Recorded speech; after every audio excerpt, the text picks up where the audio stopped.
spot, so deranged. Shoot my shot with perfect aim. Third degree, that perfect flame. Ain't no sleep, that's the game. Oh, so southern, that's the slang. When they see me, that's the main. Chasing checks and fly like planes. Big old stick, I bought a cane. Flick my wrist and bought the ring. I'm so boss, we're not the same. Paid the cost and kept the change. Now I'm walking Hall of Fame. And I reside in the cloud. Grand wishes with these bitches. Taking pictures with the crowd, and I'm out. Yo, yo, yo, yo. Yo. Peace and blessings to the good people. Happy Thursday. I hope all is well. Shout outs to my poets, writers, content creators, all that good stuff, man. Max, salutes to you, sir. Good evening. Good evening. I hope all is well. How's your week been so far, bro? It's been kind of wild, man. I'm okay. God's showing a lot of grace, man. I'm just, yeah, we alive. So that's a blessing right now. How are you doing, man? Hey, I'm powering through, bro. Powering I hear through. you. No hat today? I'm shocked. I know, right? I mean, it's too hot right now. I did enough sweating today, so I'm just like, let me go ahead and give my scalp a little break. Yeah, I hear you. I wanted to switch it up though, man. We spoke about doing that this week, and I was like, you know what? I got something that might be interesting. So this is the question that I posed to you, and let's have a go at it, bro. Can WWE right now outdo the Attitude and Ruthless Aggression, or is it asking for too much? Has wrestling reached its peak? We just start opening thoughts. Anything, man, you wanna say?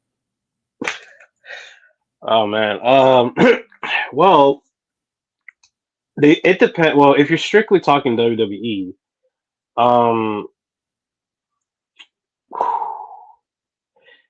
I think they are.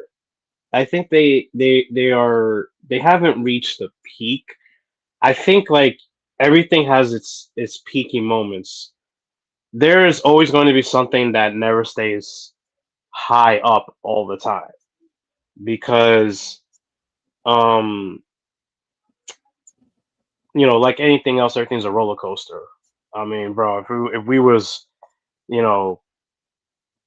happy all the time, and it ain't heaven, that's probably gonna be put into question sometimes. Not that, we gotta be depressed, but my point being everything's gonna have a peak and a plateau. Even movies for a while, one of the reasons why movies changed. Someone made a good analysis that one of the things that caused movies to shift in the way that they're made was that transition from the 50s into the 60s. Because a good number of that decade didn't have the greatest movies coming into the theaters. There was a decade of where it was just like, for a while. The 40s I think was the peak, and then it just kind of dropped a little bit after that, with very few hits. And then the 60s brought a whole different tone to cinema. And then you started seeing different things. Things reflect their movies usually reflect their the society at that time. But forgive me for digressing. Can they outdo 20 years ago?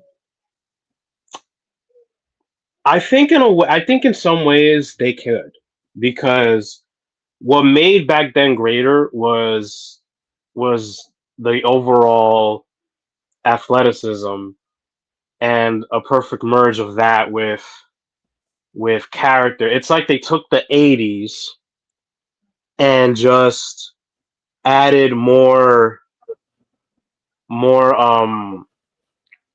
modernization to what people see. Like it wasn't. It was more. I want to say Ruthless Aggression era was the PG-13 version of whatever the '90s was doing. I didn't watch wrestling at that time, unfortunately, but I could say that it is possible for them to outdo that because they have a lot of great athletes now, and if as long as they utilize them, you can bring some of you can bring the edginess of the 2000s back without while keeping away most of the raunchiness. Um, not for nothing. It wasn't all suitable for children. They try to be more family friendly now, overall, but still, I think they could. What do you think? I mean, I don't know how often you watch it nowadays, but So we could completely honest. It's been maybe 2.5 years since I've actually watched a full live program. Period. WrestleMania 40. Nah, my last official match was Daniel Bryan versus Roman Reigns on SmackDown. Really? It was Oh wow, for that's years ago. yeah, it was for his career. That was more than 2 years ago. Yeah, I lost track of time. It's been a while. Yeah, because Daniel Bryan's in AEW now, or at Right. least I think he's retired. I don't remember. I was already losing my love for it then because I felt like they were losing a lot of what you described. Mm-hmm. They rushed through their promos. The chemistry between certain wrestlers and rivalries made no sense. The pay-per-view started to get weird with the titles. They removed certain elements and stipulations that made it edgier. The PG stuff just completely messed it up for me. And then you oversaturated the business with certain wrestlers, choking the life out of everybody else that you had on the roster, not giving them an opportunity. Long story short, I just, to me personally, they have the roster. They do. I see there's a lot of people that they got that could really do some major things. I'm a fan of Oba. Oh, with Femi, yeah. Um, I see a couple names here and there, but as far as them outshining, I don't see that ever happening. Um, Oh, the new guys outshining the previous generation. not based off of like in ring or nothing like that. I just don't believe that they have the creative to pull it off. Like the writing to me today is nowhere near as good as it was even 20 years ago. Like, and maybe it's because to me, a lot of these wrestlers, they don't have the type of control over their character as they did once before. So it's hard for me to really connect with them. But as far as in the ring, yeah, they're probably super dope. But I'm seeing that there's a lot of botches. I'm hearing there's a lot of injuries. There's just a lot of inconsistencies that I've noticed that would really make it hard for me to believe that they could pull off Austin coming out on a monster truck, pouring cement in the McMahon's car, or having the buried alive type matches. I don't see them being able to recreate anything like that. You feel like they lack in character? Is that what it is? That's one aspect of it. Yeah, I mean, you know what? Wait, was there more that you were gonna say? Sorry. I mean, no, you can go ahead. That's just my initial thought. Okay. No, like I will say I watched it from 2012 to now. And the funny thing is I was enjoying the era that people considered not very good. The very soap opera era when John Cena was put in the weird situation with AJ Lee and things like that. When she was like the little menace among the men's roster. And she was like the only one that, respectfully speaking, was like practically the only interesting character because everyone else was either a model or they didn't have a character that stood out to most of the crowd. Now, I will say that I think they not I don't think they know how to I'm not sure if the characters know how to utilize how to reflect the current society. Like I remember Tyler Breeze, right? He had a gimmick that was very flamboyant, but what I liked was that he was doing this whole thing where he just selfie cammed himself all the time. And it's stuff like that. Like, yeah, that's something that our generation would do now. Like, take what your generation would do and just put it into your character. Because then it just becomes, because then you risk becoming you risk becoming a little generic. But it depends on what appeals to people. Because the thing is, I think people cling on to, and I'm seeing this online a lot. They're clinging on to what made the '90s more interesting.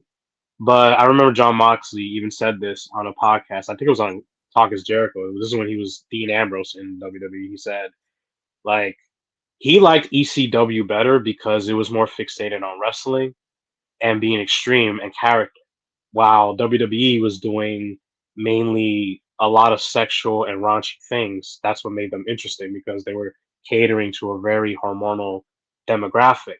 They're catering to teenagers. The 90s was about being a little rebellious, a lot of prosperity in areas, a lot of degenerate behaviors, or at least what we considered such. So, and this is not to diss, our generation, but not for nothing. It's just look at the movies. The movies give you an idea of what was popular, what stood out. It was a little bit of everything. And I get that the Attitude Era was kind of doing a lot of stuff. I guess because they pushed the envelope at that time, it was like, whoa, like it was seen as a pushing the envelope kind of era. And you never see anything like that since. And you could say that even for some guys. I think like this era, like Cody Rhodes utilizing the fact that it really depends on how you're gonna write stuff. Him utilizing the fact that his father never won the biggest title in WWE, it is like it felt like a classic like knight story. Like I will avenge for my father what he never got to accomplish. I will do what he never got to accomplish. Roman Reigns, I think it's a little bit of like you're gonna have your characters that know how to stand out, but I think it's like you gotta learn how to get past the teething phase of building the new characters that will soon follow the existing roster. And the interesting thing is that I was reading Pro Wrestling Illustrated, and they talked about how their thing with WWE is that I think AEW has this fault too, that WWE is heavily relying on guys who are relatively not as young as the younger guys. Like all their top guys are in their 40s. Cody Rhodes, Roman Reigns, Seth Rollins, Brock Lesnar, This was when he was still here before he retired. Um, so I mean, Brock was here and there, but I mean, I still find it impressive that they could go in their 40s. I think that's a gift. I think that's a blessing. If you could still go at it like that at that age, that's not old. I mean, Damian Priest, I love that dude, and he's in his 40s, and he's peaking. I feel low key. He still has more chances to peak, but my point is like because they're relying so heavily on guys that are older, which goes back to the trope that they kept bringing legends back just to boost sales, which became the common complaint online. In a way, they kind of still risk that with the current roster, but the reality is that the whole point was to make sure that the current roster thrives because now is when Cody is peaking. But I think it tells the story a little bit of the fact that like you know um God's timing is not our timing, and you know obviously not all these guys are Christian, but my point being is that the fact that this is their peaking, this is still their prime. It's like, okay, enjoy the ride, but make sure you water the new generation. Obafemi, Jay Evans, not Carlito, Trick Williams, a lot of their high flying guys. Because you're kind of slowly losing. You're going to start slowly losing whoever was young in the 2000s. It's like someone pointed out that they're not. They have to make sure that they're rising up to where they could come face to face with the current top stars and eventually be their predecessors. Like guys like Paul Heyman and the managers, they could stick around for forever.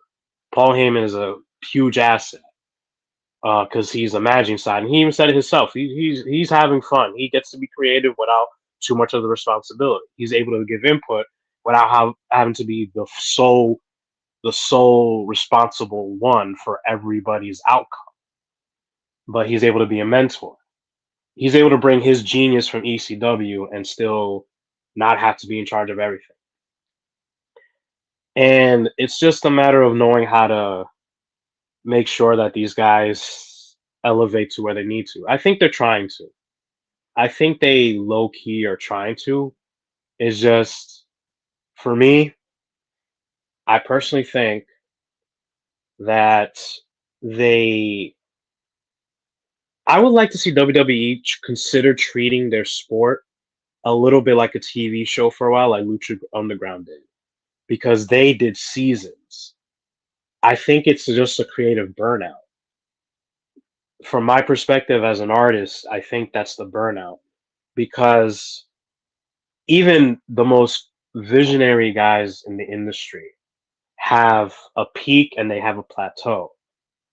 I love James Cameron, right? His movies are amazing, if nothing else visually.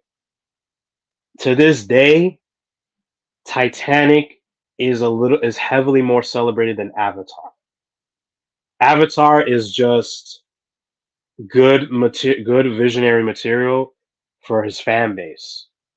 Titanic is like the perfect example of going all out because he did things that we don't know if we'll ever see again. Building sets to that scale. No, I don't think anyone's done that again. No one has ever done that again to this day. So, I would say like, bring when I think of the late Bray Wyatt, he was bringing a perspective that I think was missing a little bit since the Undertaker, who was always in kayfabe, always like, I mean, I get it, they're trying to blur the lines, but it's like if you allow yourself to just enjoy being an actor, being in character, you could really bring a different perspective to the sport. I don't know what more thoughts you got, but I'm glad you brought up Bray. That really broke my heart, man. They pissed me off. beyond measure.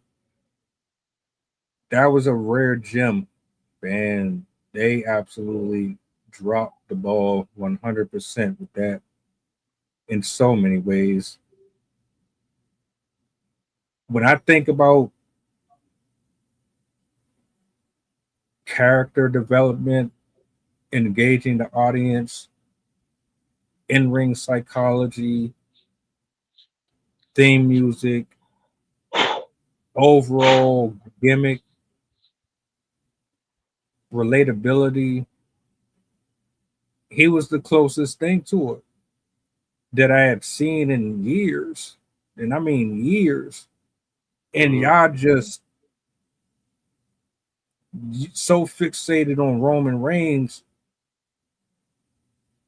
I couldn't wrap my mind around it. I understand y'all like a certain physique, a certain type of look of a person, but you were force feeding him to the general public. He wasn't getting over like y'all wanted him to. I'm not even. We can say Cena as well was included in this, and others like him. You force feed these people, but while you're doing that, you're not giving others the opportunity to shine like they could. I felt like as time progressed, they started getting more desperate. And the reason why you were getting desperate is because you stopped really focusing on a variety of different styles and backgrounds. You were more concerned about the main title. So your attention started to be focused on one or two people, maybe. The rest of the roster began to just go off into the wilderness. The comment that you had made about WWE being raunchy back in the day, yeah, it was definitely very sexually charged. Yeah, the moves were limited to a certain extent, but the wrestling, we can't take away the wrestling because there was great matches. 1, 2, 3 Kid, Shawn Michaels, Razor Ramon, Shawn Michaels ladder match. Yep. I mean, I can go on with a list of rivalries and feuds. Kurt Angle and Brock Lesnar. Kurt Angle, Brock Lesnar, Kurt Angle, Chris Benoit. I know nobody wants that. That's a taboo thing, but you can't. I didn't know he fought him. Like, they put on some exceptional matches, and they didn't have to do a whole bunch of flips and things of that nature. Hell, even the cruiserweight division, the Intercontinental title division, the US division, the European, the hardcore, like you had so many different, like if you wasn't tuned in for the main fight, you still had like 3 or 4 other drinks that you could look at and be like, oh yeah, this is about to be one of those. Yeah. You don't have that now. I think they're trying to do it. And to be fair,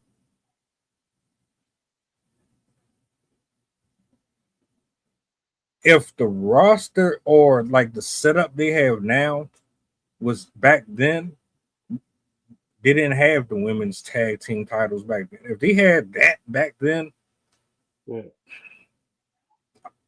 that'd be extremely amazing. Yeah, because you had Trish and Lita who were like the main scene for the women. Trish, Lita, Jacqueline, Mickey James, Victoria, Beth Phoenix, Michelle McCool. I know people got. I don't know what y'all got against her, But there's people out there that can't stand Michelle McCool for some reason. But I thought she was decent in the ring. Yeah. She looked no, I mean, from the stuff I saw, she looked like she could execute great matches. I mean, I didn't see wrestling back then when she was around like that. I She was missed good. the season. I missed the years where it apparently was watchable, but I wasn't into it until I heard, oh, The Rock and Cena are gonna fight together. I was like, what? Because I knew who Cena was just from popularity, and I knew The Rock like that. I was like, oh, I want to see that. That got me into it. And I'm like, oh man, the one thing CM Punk used to complain about. It was the thing, like the funny thing. I'm like, well, not for nothing. It got my attention, and I never used to watch wrestling before that match. Yeah, the women's division was more. It was more sexual based, but like they still had some pretty good feuds back then. The writing to me was far exceeding what they do now. Something that you said I want to mention too before I forget. They definitely need a reset with their creativity. I don't know what, but when you know it's bad when you're trying to recreate moments from 20 years ago. I should not be seeing Xavier Woods or one of these new groups trying to do what DOA did or do what the Acolytes did. I should not be seeing that. I shouldn't be seeing you trying to reform I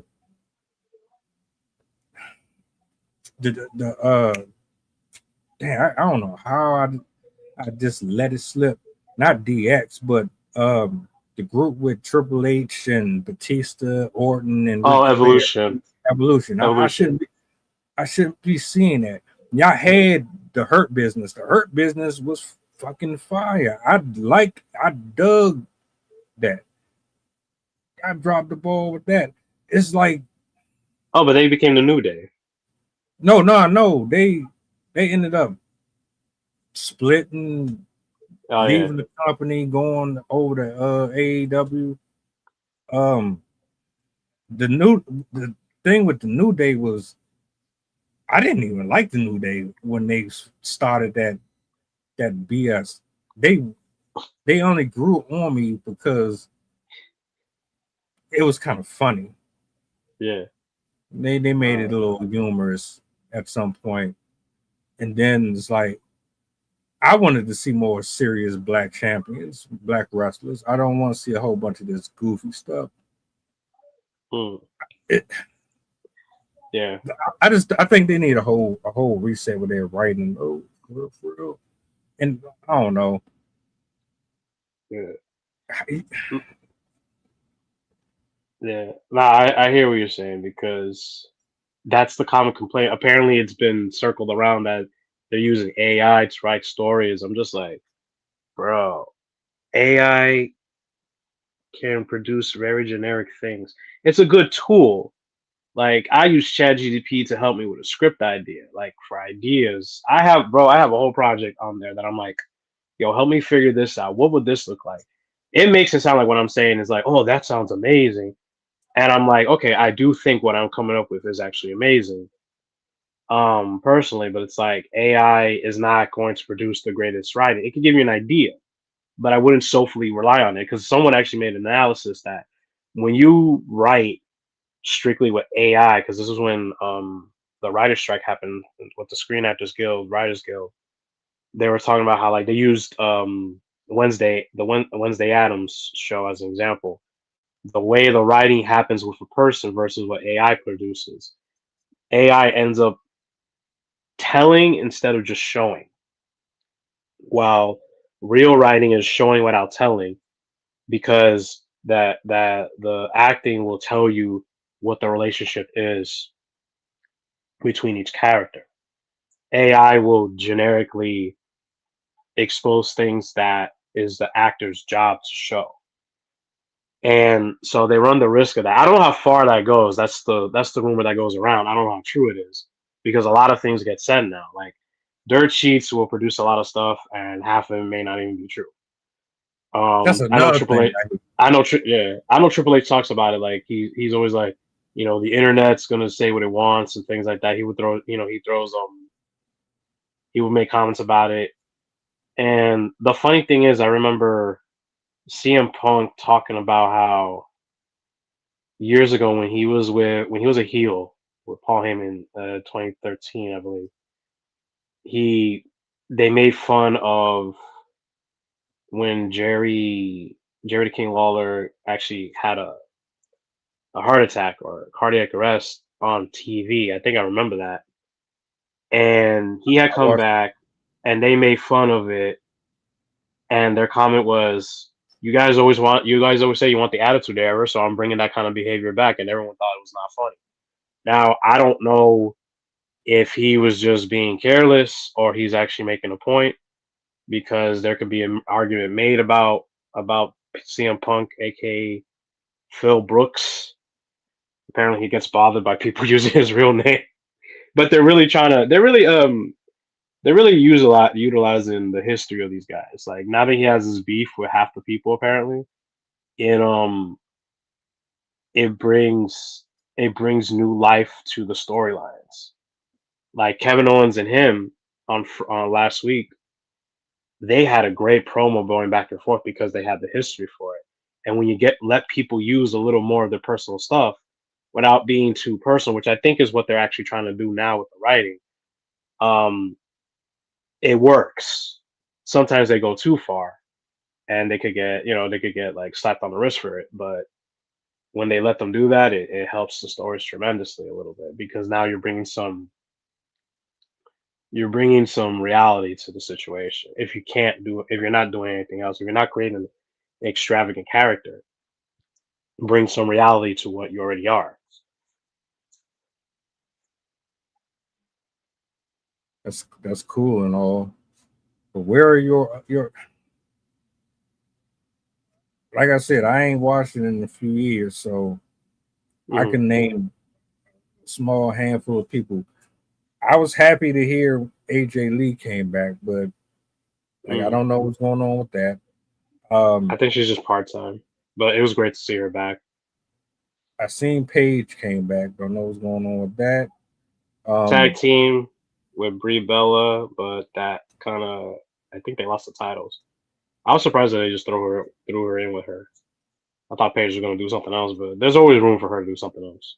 that's the shit that I'm talking about. That did that even really make sense? That to me is uninspired and lazy. You just threw her with her because what? They came in around the same time or whatever the case may be. No, Brie and Nikki Bella were terrible wrestlers to me. Like, Yeah, and I mean they got a little better over time. Yeah, that's I they got mean yeah. No, they were eye candy back in the day apparently, yeah. and they To me they were Eva Marie. oh my god, you They know were what? Eva. I'm sorry, nah, Eva Marie was worse. Nikki, here's the thing, Nikki and Brie, I give them some respect. I give them respect because they actually tried eventually. They got better towards the end of their career, but like that those last few years that they were being utilized, they actually you could see the effort in their athleticism. If the character doesn't work, they try with their athleticism, especially Nikki. Nikki had her own style. Brie kind of like went with they try to utilize what they took from the from the reality show, like where she goes Brie mode and I where she screams hated Brie mode, even though even though she says that because that's what she's wasted. I'm like, oh no, I'm like, okay. I at that time I thought, it would be good if they use the stories from the reality show and then bring it to the ring. Then maybe there could be some relevance there for the girls, something to do at that time, because this is like 10 years ago. I was watching that, but I was like, you know what? I don't know if Brie mode is a good idea, because the way we introduced to that was you stumbling into your hotel room, blinding Daniel Bryan with the camera, and you're all like Brie mode, and you were wasted with the girls. I'm like, oh no. It would No. have been interesting if she was like a drunken type of wrestler or something. Like she had a wrestling drunken master style or some shit like that. I Uh, don't know, but I don't like think that would have been good. I don't think so. That would have been told horrible. it Her told her being wasted the whole time would be horrible.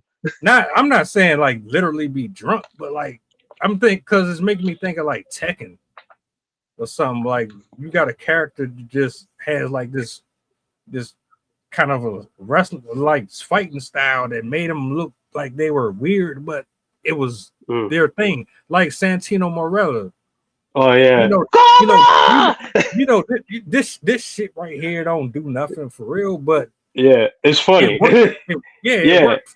it was a You know, gimmick. Yeah, like I get it. You mean like you want gimmicks again that work? yeah. And Yeah, most of the people I they miss that got movie. they got scripts, they got all that, but I don't even know if that's really them or not. It just come off like, here we're just gonna give you this. You do go out there and memorize this shit, and then just get it out the way.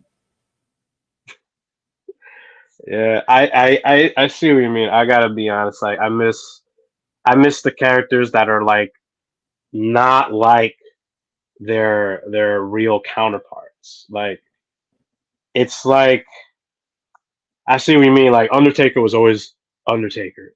You don't know what Mark. I don't know how to say his last name. You don't know what Galloway, the real guy is like. right? What?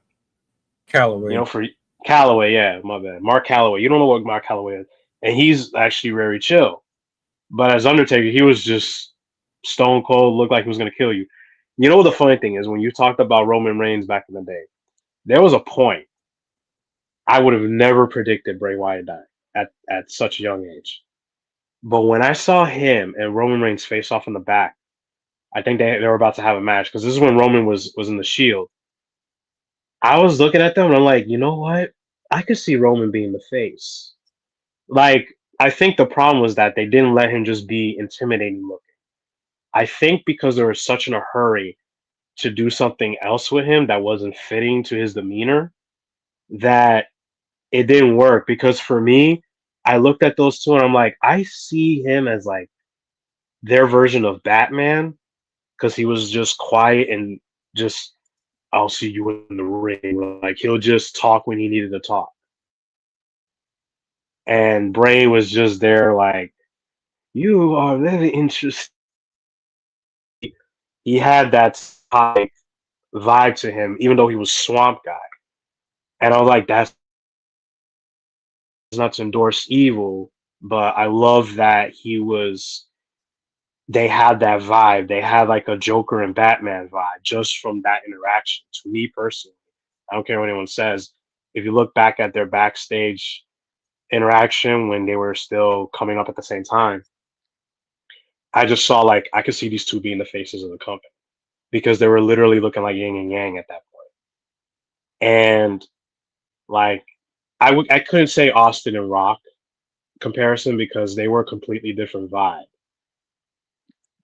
Batman and Joker feels more relevant because Roman was calm and cool and collected and intimidating, while Bray was just he was coming the face of fear, like kind of like what Undertaker was for the '90s and 2000s, but he was still like eccentric. They looked like perfect opposites to each other at that time. If Bray could, I know Bray got to face him in 2020 because I think Roman took the belt off of him, which is how he became the tribal chief. The whole gimmick that he has now is perfect, and I'm glad that he was able to be like, I have an idea. I don't want to come back until I can actually turn heel then, because they didn't let him be a bad guy. It's very hard to push a guy as good because there has to be something edgy. The reason why I worked for Cena was because even though he was a heel, he was pulling off stuff that the demographic can relate to. He was a white boy rapper. For real, also. He actually did a rap album, but he brought that in a way where it worked for what he was doing. And they didn't let Roman do that right away. If Roman could have been the tribal chief back then, or at least the attitude that he carries now, back then, it probably would have been a different story. He probably would have gotten over. But I think they tried to script him too much at that time. I know Vince has he had a particular look, way he wanted to do things, like you said, like physique and stuff like that. But I think the problem is that you fall into a trope. Like I know people don't like this man, Hulk Hogan, because of the stuff that he said back then. But I'm recalling a moment to make a point here. When you look at his interaction with Andre the Giant before WrestleMania 3, what led to that fight, it was like a good example of like a portrayal, like, you don't come. And it's like when you know how to utilize their real life history, that's what works. Like what they're doing now with some of the guys, especially with Punk, it works because Punk, look, I don't know if you saw his stuff back in the day, but he made a name for himself by being very controversial. Oh, the pipe bombs and all that. Yeah, the pipe bomb. Yeah, that and what followed. I didn't see 2011. I didn't watch wrestling in 2011, but I was there watching his stuff the year before he decided to walk out. And because he walked out, because of the impact he made, I think what he fails to realize, or maybe he does realize it, but I think he's not allowing himself to. I don't know what's true. I don't know if he just plays up a thing, or he's just has a different mindset now because he's in his 40s. But I think like there's something to pay attention to the fact that he left a mark in the industry where it hurt some people personally. You left a group of friends or people who considered you a mentor. You walked, which it made sense why you walked, but I think it's just that it still leaves a scar for some people. Seth Rollins, the Shield pretty much had something to do with him. He had someone else in mind instead of Roman Reigns, but the Shield had something to do with Punk. And Seth, I don't know how much of what Seth Rollins said on TV is true, because they were trying to keep kayfabe alive. But if there's truth to the fact that he feels hurt by him, or he kind of has a personal difference with him, then I understand why. He has all this history with people, so every other opponent that he has now, they go back to that, what their personal relationship is with him from back then and now, because he comes from that world that the other guys came from. Seth Rollins, Dean Ambrose, Kevin Owens, Sami Zayn, a lot of the guys who came from the independent circuit, he comes from that circuit too. He comes from that generation. Kevin Owens, especially, and Sami Zayn, they all came from Ring of Honor. I think even one point AJ Styles. AJ Styles was more becoming the face of TNA, but they still come from that circuit. So him leaving and talking bluntly how he did, even when he came back, it made room for being used for to be the target of like, look what you did. You're the villain in our story now, and what's good is that we don't know how much of it is true. We don't know if they're just utilizing what we want to see, or if this is how they really feel about him now. Like, there's very few pieces that can be made because everyone's coming from a different angle now. But some guys are characters, but it's just like it's always one or two traits sometimes. You notice how we only talking about what, 2 or 3 people? Yeah, we ain't mentioned Braun Strowman. We ain't mentioned Cesaro. We ain't mentioned Dolph Ziggler. We ain't mentioned Daniel Bryan. We ain't mentioned what's his name? I can't think of it. It's like 2 or 3 other people I'm missing. Zack Ryder. Zack Ryder, he can't, if I'm not mistaken, they just brought him back and they just doo-dooed on him again. It was like Yeah, You I made don't. you made you Yeah, made yeah. Jinder He's like, you made Jinder Hall a champion. You made yeah. Jinder Mahal was that was a whole nother layer because he just came back looking mad brawling all of a sudden. I was like, wait a minute, what is going on? Like, because he was part of the 3-man band. They were a gimmick. Yeah, it's true. I know what you mean. Like, I think it's just because Dolph is not there right now. Because Dolph Ziggler, he's a great wrestler. I love some of his matches. I remember when he was the sole survivor for Survivor Series, and they just missed the mark to just have him win the Royal Rumble that year. it And shouldn't have instead, been it should have after been that. him. Exactly, pun intended. Yeah, it should have been him because I know this is years ago, but the administration has changed since. So you know, it's like you missed the mark there, not for nothing. Because like Daniel Bryan got pushed, and I think Punk. I don't know if he takes the credit or he has credit to give legitimately, but it's like he left, and then Daniel Bryan was pushed to the main event that same year. Like now he's white hot, and they used him at that time. They utilized Daniel Bryan, but it's like it feels like a cause and effect. Like if Punk didn't leave, would they have still done that? Would they have pushed Daniel Bryan the way they did? Because Punk left a hole in the industry, and then all these other guys came in. Like Dolph Ziggler and Cesaro. Cesaro was great. I miss that dude. I wanted to see him go at it. Like I remember when Brock Lesnar was dominating the Royal Rumble and they finally got to face each other. I was like, okay, perfect opportunity to do that. And he barely got to do anything with Brock.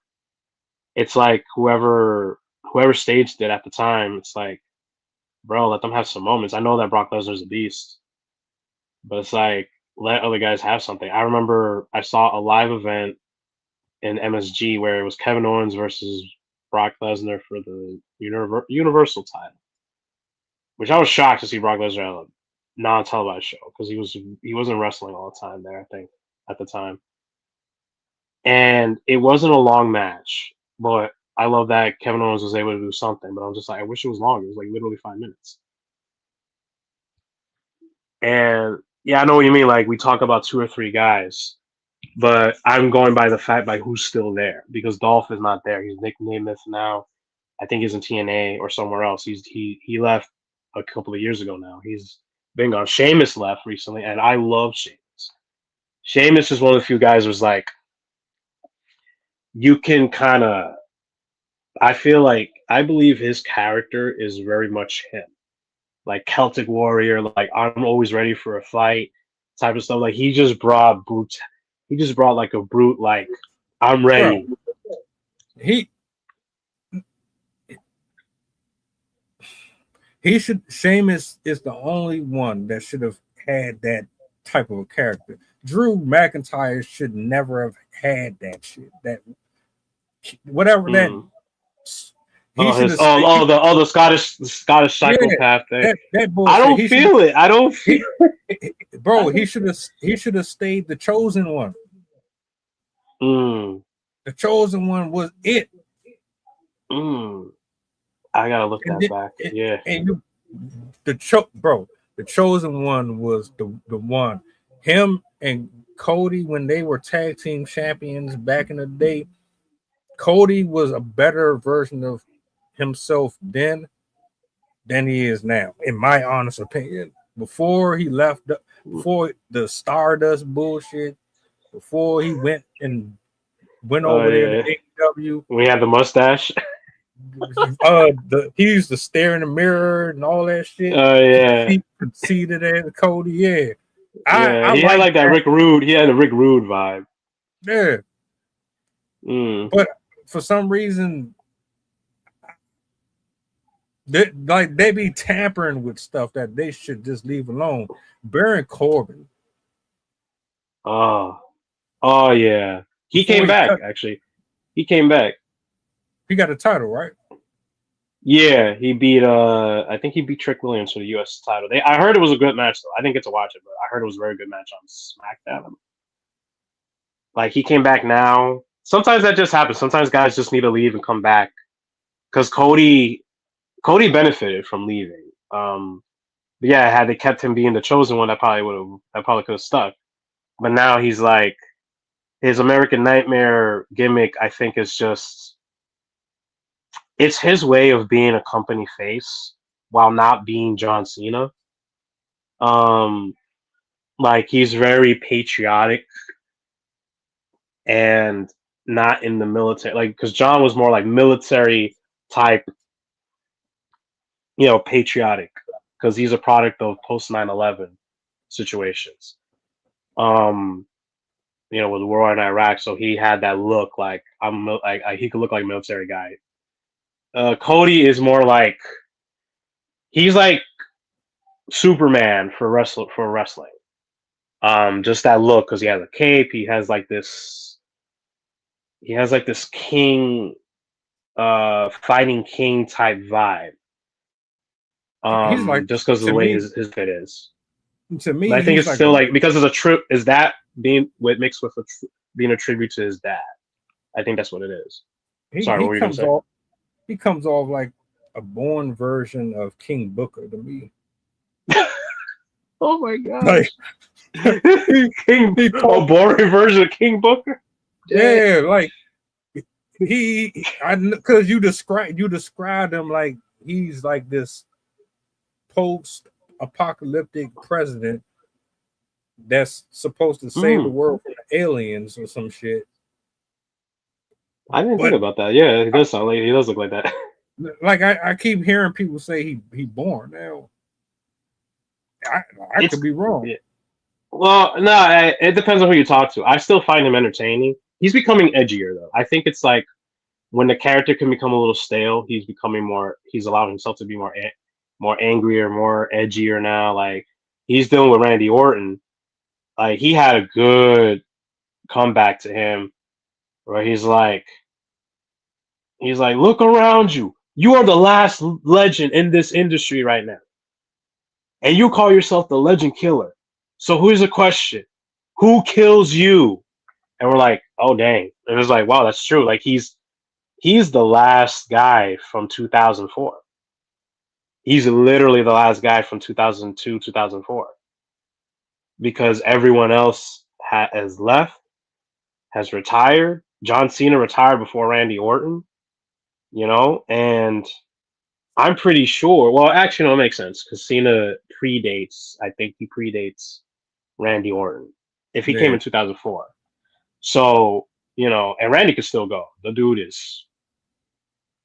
knows how to take care of himself. But yeah, like that's the thing. Like everyone relies on the familiar characters because some guys just know what they're doing. But I think it's just that. I think the issue is that they're trying to bring more legitimacy to the wrestling, where I would never call it fake. It's very insulting because it's still sports. And I think they're trying to put it up there with, because I think they're owned by TKO, they're trying to put it up there with UFC, or they're trying to treat it as such. And sometimes I'm just like, you know what? I like the fact that you try to bring in more relevant, because for the longest WWE professional wrestling was something that was just very dismissed. In the last 2 years, it's become very relevant again, and everyone's gonna have a plateau. And I know what you mean, because I'm just like, I know I'm like, oh dude, if I was a wrestler, I already know what I would do. I already know what I'm gonna do, and I feel like they need it. And quite frankly, like sometimes the change in administration, it shows, because Vince is not there anymore. Triple H and a bunch of other guys are in charge now. His generation guys, him and HBK are pretty much running things. HBK runs NXT and he runs the main roster. But I think it's just like, try to use what works for you, I think. Because Vince McMahon as as on the creative side, because I know he has a lot of stuff on him right now. But from the creative side, as a businessman side, he had his own work ethic. And I think, like, I know that, Triple H is his son-in-law and things like that. I think he was around the stuff where it's about just always going. And it makes sense because he comes from a generation where there was like no days off. But he's trying to make it easier for his wrestlers. I would say, like, use a different strategy. If you're still trying to be too much, if you find yourself trying to be too much like your father-in-law as far as the business side goes, try to really see, does this really work for you in the long run? He's not the sole creator, but he's the head of a big department that has a lot to do with the stories. So respectfully to Paul Levesque, it's a question to just put out there for you. I know we're fans here, but from one artistic mind to potentially to another, like, what what do you think still works for you, honestly, and what do you see not working for you? What helps you stay working without risking going crazy? Vince McMahon was known to just be on the go all the time. Not He even spoke of having insomnia, and those are his words too. Like, even Punk talked about that at one point, because he used to be like, I don't sleep. I'm always just looking for stuff. He was always like just up there. So, because I'm like, are you finding yourself doing your own thing, or are you trying to copy something from someone else that you admire because you worked for them and you're married into the family?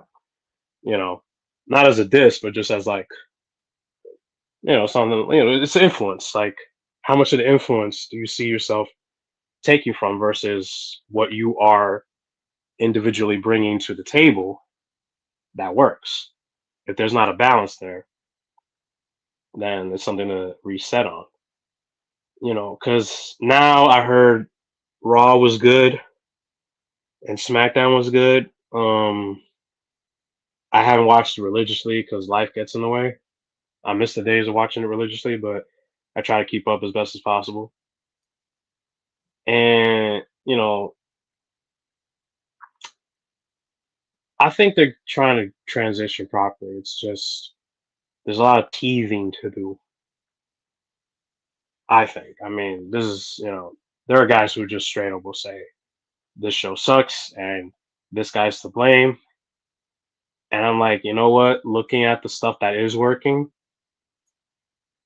and what they're possibly going into, I think it's just a teething thing too. It's good because it's a new administration. I know it's been a couple of years of the new administration, but there's still things that carry over from the previous one.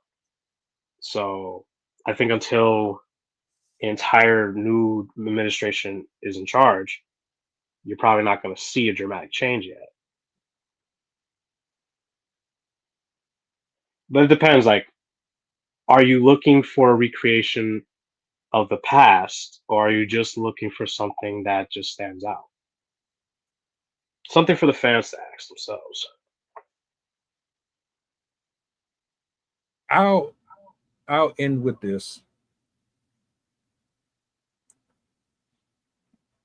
When it's all said and done, can you put a list of 5 people in this era next to everyone that passed that has created the same type of moments, has generated the same type of revenue, had the same type of impact, the same level of competition, rivalries, feuds, storylines? Do they stand out in such a way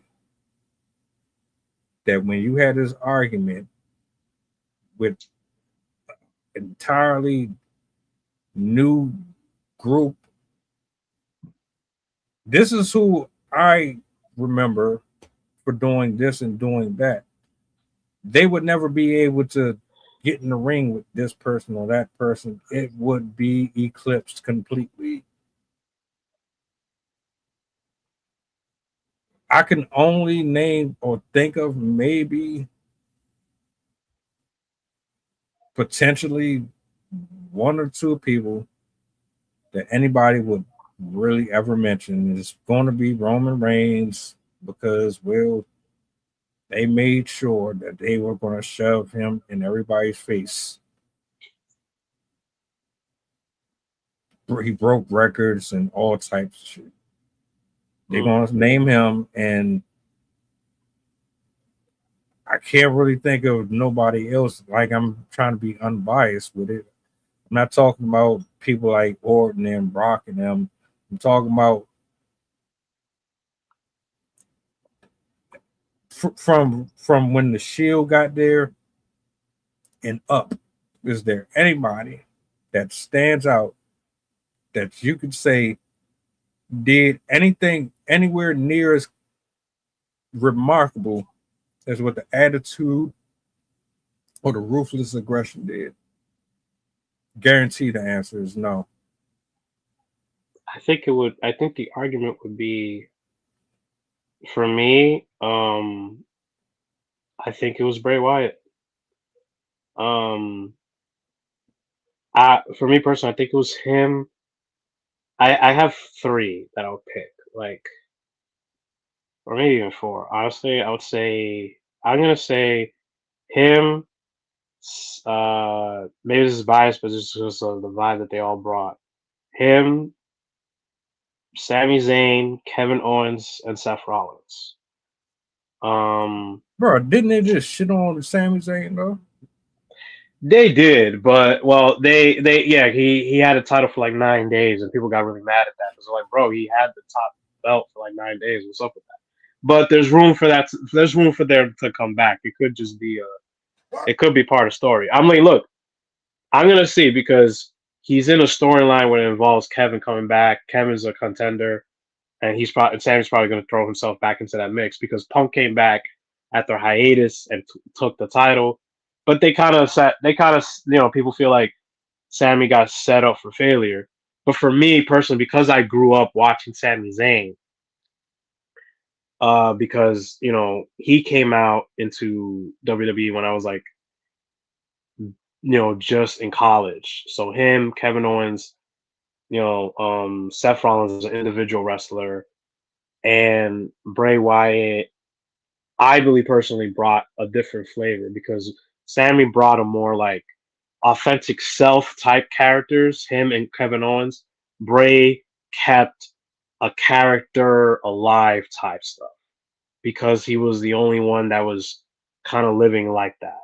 Because even outside the ring, even though he wasn't like Bray, he wasn't the character all the time, but his demeanor kind of still had a lot of mystery to him. Because when you met him, he was like, he still talked a certain way, man, and he still remained a mystery.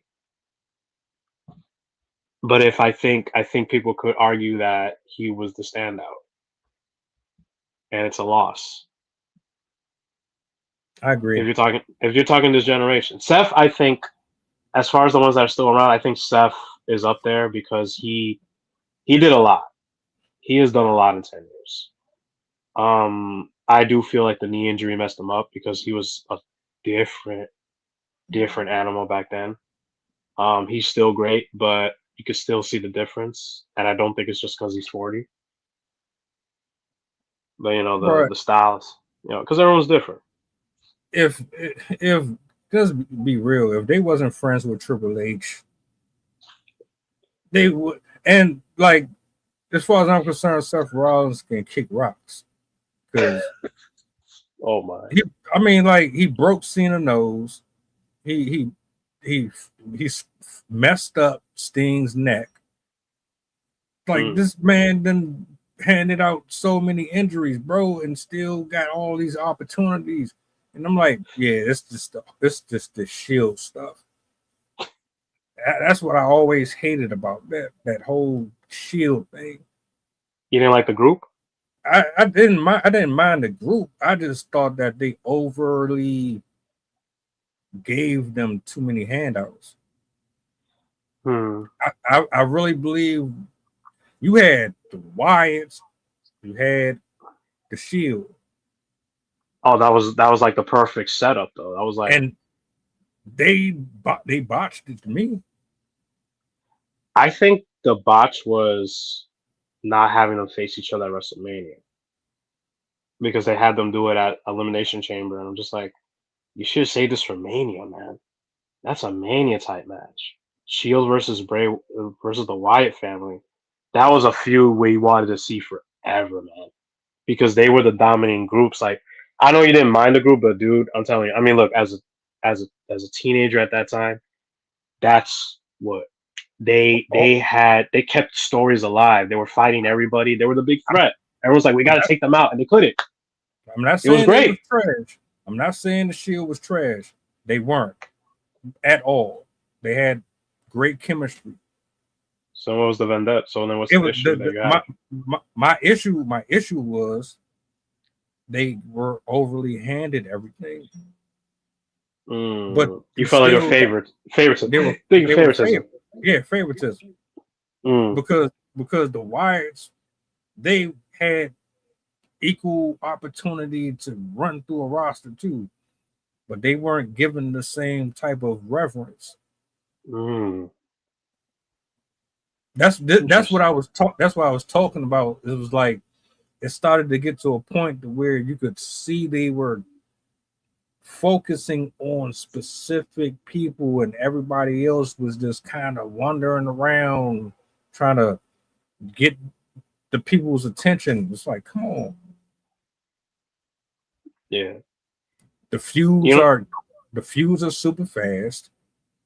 They go and they come and go within 2-3 weeks. Once the pay-per-view is done, the Shield, Wyatts, that should have been like a whole year, 6 months type of a thing. They just blood and they do that with most matches these days though. So Yeah. I see what you mean. Like they just set it up because people were demanding. They're like, all right, here you go. Like they set up dream matches. That's what someone did in a retrospect video that they said, not for them, but like where they would do dream matches and it was just like one and dones or quick. Like Wyatt's and the Shield, I think they had the one match on TV, and then I think their second match was on main event, which was like a midweek show that was airing. I remember watching. Um, I remember the week feeling pretty full. It was Monday Night Raw, then Wednesday main event for an hour, and then depending on when they decided to do it, Friday or Thursday Night SmackDown. That was all the wrestling that I saw at the time. I didn't know that they fought a second time in main event. That's how I see what you mean. Like it was like a throwaway. Because it's like what they fought a main event, like like outside of non-televised shows, like in non-TV shows and the house shows, the Shield wasn't winning a lot, but on TV they were winning all the time. I was like, oh, interesting. But I'm like, but it makes sense for them to win on TV. I didn't see the favoritism at the time. Even looking back, I don't because they all came from NXT, and you know, all those guys were Triple H's babies at this point. You know, he created that NXT environment for them to thrive, and I know that the compromise was, they wanted Roman Reigns instead of Chris. No, I think it was. I know his name is Chris. It was a wrestler that Punk suggested, but the company wanted Roman, and it worked. Wyatt's, I see what you mean looking back, but I do think they were both running rapid. I think it's just that they didn't allow each other to just intervene with each other. I felt like there should have been more. Like, yeah, I see what you mean. Like, it should have been more of like tension. Like it should have been they're both trying to attack the same people, and then it's like, wait a minute, what are you doing? Like that's my prey. Like like villains fighting over, like two bad guys fighting over the prey that they want. Like it could have been something like that for a little bit. But it's I forgot where I was going with this now. No, you good. Yeah, I kind of went. I just went off a little bit with that. I was because my only point was at the end of the day, to me, I just don't see them. There's things that they probably could do, but it would take too long to catch up, and I don't think they're going to ever catch up to the stuff that I got to watch. Like I was spoiled coming up in the 80s, going into the 90s. I was spoiled. That's my problem. I got to see way too much. I was a crackhead when it came to Monday Night Raw. All of them. I was watching everything. Yeah. But then when I started to see that, oh, this ain't what it was, I had to start backing out of it. But I still kind of keep my eye on certain stuff here and there. But I think it's just like anything else. I think it's because we hit in that point in life where we look back and it's like, it's not like the good old days, and we start sounding like every other person before us. Like, you kids know nothing. Back in my day, we used to do this and that. Well, in my day, we had this. Like, in my day, wrestling was like up here in entertainment. Now it's just bleh. Like, we sound like that group now, like, which is ironic, but I think it's just like anything else. Everything has a peak and like I said before, a peak and a plateau. And I don't know. It's one of the few things on TV where it's not affected necessarily by anything artificial. And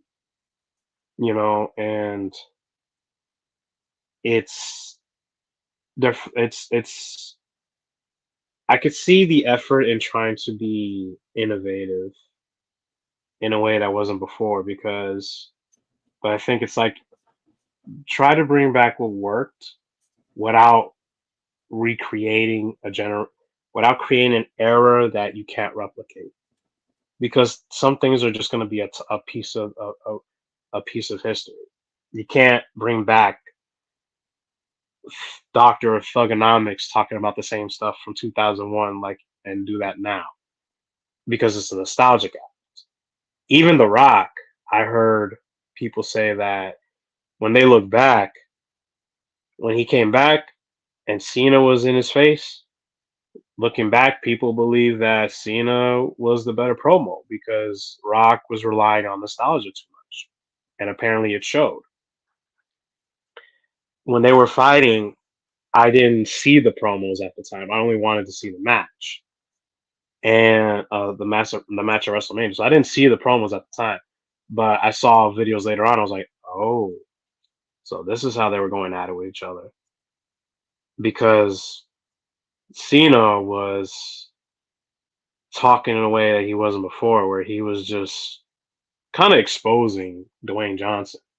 He was calling by his real name. He was calling out his his cheat sheets, and you can see in his face like, "Why are you doing that?" He's like, "Why are you doing that, bro?" He's like, "What? Do you need to see your promo on your wrist?" I was like, "Oh." He was calling out on his ego. I was like, "Oh boy." And I'm like, dang. I'm not gonna say nothing. I will say that I went to Raw and Barclays.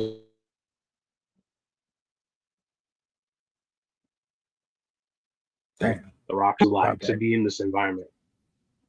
I gotta see what it is about him being The Rock in an arena, and I was like, I could see what's up. He has the charisma. That's the thing. He has that vibe where you're like, even if you have like, oh, him again, you're just like, dang, he knows how to grab your attention again. But there's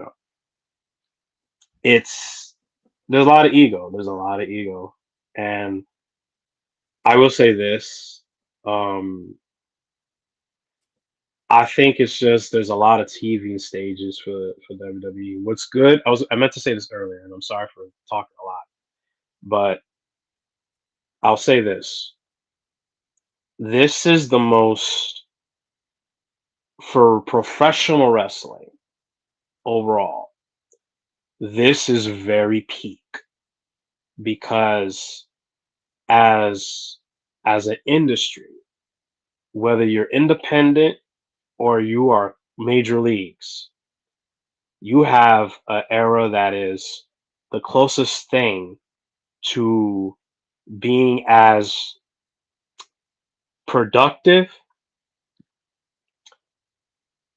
like productive wise, like the 90s, because you have WWE, AEW, you have TNA, you have Ring of Honor, you have a bunch of you have a bunch of options. Maybe as a performer, as a wrestler, they have a lot of places to go to.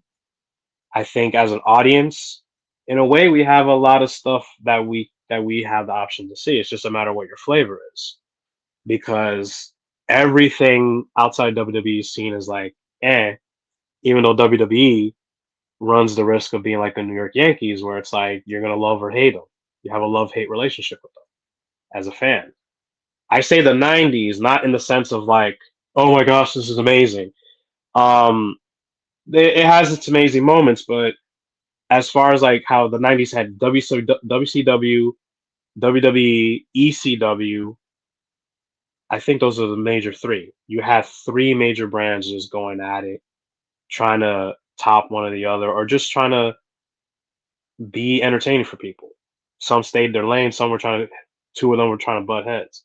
Paul Heyman at the time was predicting the Monday Night Wars, as head of ECW.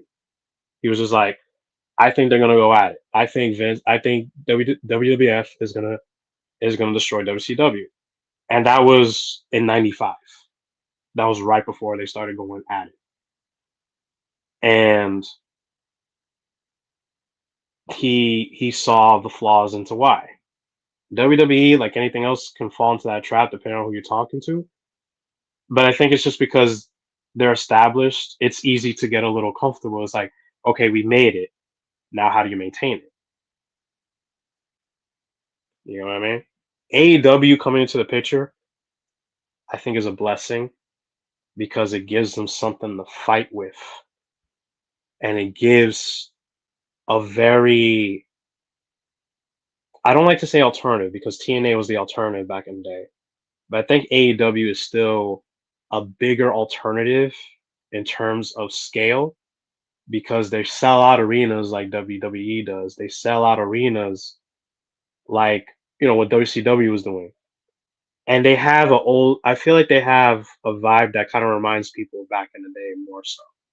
Because the few times I saw it, even the quality and the way it looked like 2000s wrestling.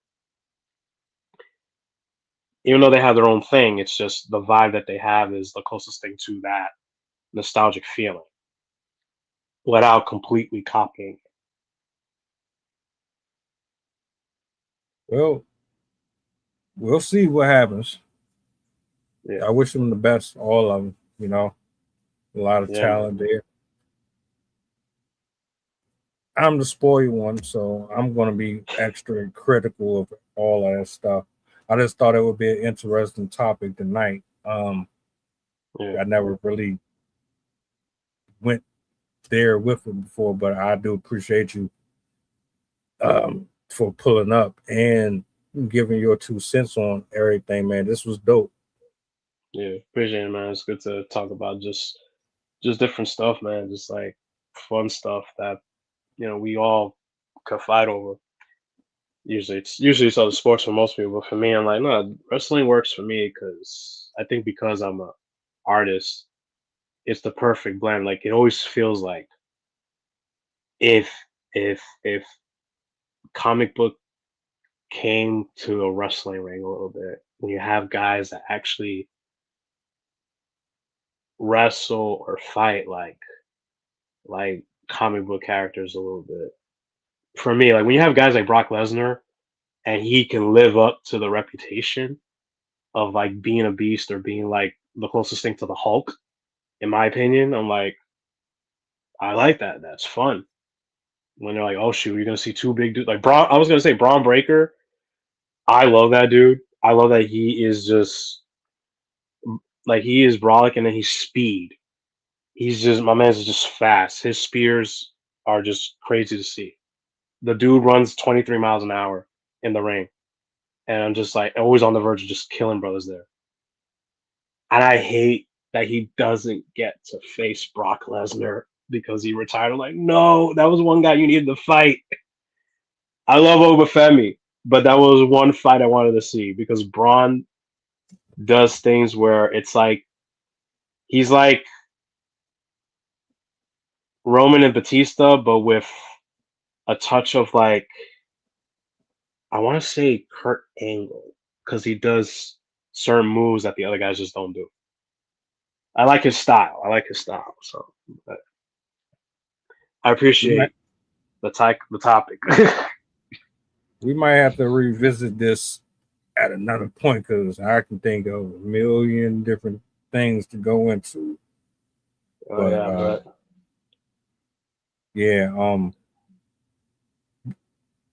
Definitely a more lighthearted topic. Glad we could do it. Shout out to everybody who pulled up to join in, man. Y'all let me know in the comments how y'all feel. Do you agree, disagree with anything that was said here? Let's talk. But yeah, Friday is right around the corner. I hope your evening goes the way that you want it. I hope you close out the week the way that you want, bro. And we definitely gonna chop it up again. Yeah, definitely, man. Always fun. Yep. Always fun. Y'all be easy, man. I see y'all tomorrow evening. Do me a solid before you go. What's the goddamn button? Peace. Later. Have a good night, y'all. God bless. The flow insane. Take my spot, so the range. Shoot my shot with perfect aim. 3rd degree, that perfect flame. Ain't no sleep, that's the game. Oh, so southern, that's the slang. When they see me, that's the main. Chasing checks and fly like planes. Big old stick, I bought a cane.